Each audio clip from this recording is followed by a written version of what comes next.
There are monsters that hunt in the dark, and then there are monsters that create the dark itself. Among all the terrors in science fiction and horror, there is one that stands apart. One that doesn't just kill, but repurposes your body into something far worse. These are the Necromorphs, the undead nightmares from the Dead Space universe. We're opening the logs of the USG Ishimura and why these creatures represent one of the most disturbing ideas in horror history.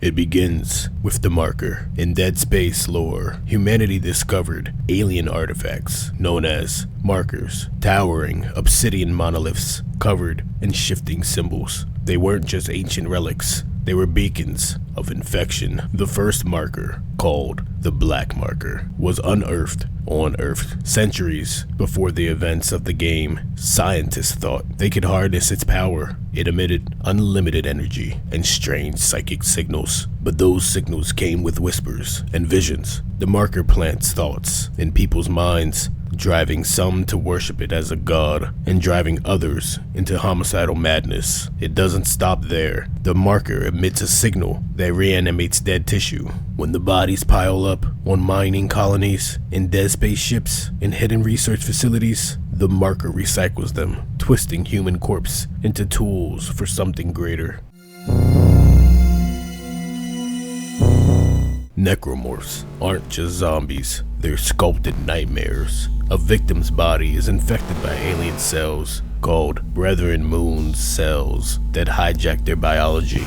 Muscles tear and reform into weapons. Fingers stretch into razor claws. Bones snap and grow into scythe-like blades. Skin peels back as their bodies rearrange to fit a single purpose: to kill more hosts and make more necromorphs. The process is agonizing. Victims often remain alive for part of the transformation, screaming as their own body mutates beyond recognition.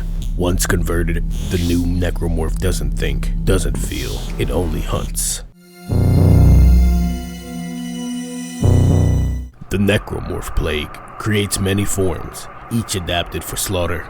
Slashers, the most common form. Once human corpses, their arms split into scythes, their jaws unhinged, screaming as they sprint and crawl along walls. Exploders, bulging with glowing sacks of volatile chemicals. They throw themselves at survivors, detonating in showers of gore. Lurkers, once human infants, turned into abominations with tentacles that fire bone barbs like harpoons. Infectors, winged horrors that spread the infection by infecting dead bodies with alien biomass, creating more necromorphs in minutes. Brutes, massive, armored creatures formed from multiple corpses fused together, capable of tearing through bulkhead doors, shrugging off gunfire. Dividers, tall, emaciated figures that split into smaller, crawling monsters when damaged. Enhanced forms. In later outbreaks, the marker signal evolves them further, faster, deadlier,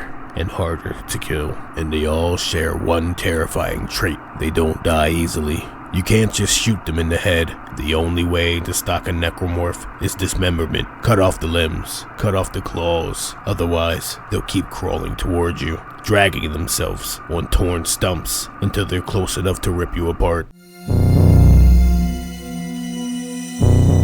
But the necromorphs, they aren't spreading just to spread. They have a goal, a horrifying endgame woven into every scream, every infection, every mutilated body. All of it serves one purpose: to build the Brethren Moon. Every outbreak, every colony that falls, every ship turned into a floating slaughterhouse is just raw material. The necromorphs are harvesting flesh. They don't simply kill, they collect. The bodies are repurposed, twisted, and fused, forming larger and larger amalgamations, towering constructs of bone and sinew. When enough biomass has been gathered, when the hive mind has prepared enough material, the convergent event begins. Tens of thousands of bodies are drawn together, stitched into something unfathomable. From that endless grave is born a Brethren Moon, a planet-sized organism, alive, thinking, and forever hungry. And here's the most chilling part. The Brethren Moons are not alone. They roam the darkness between stars, searching for signals from markers, searching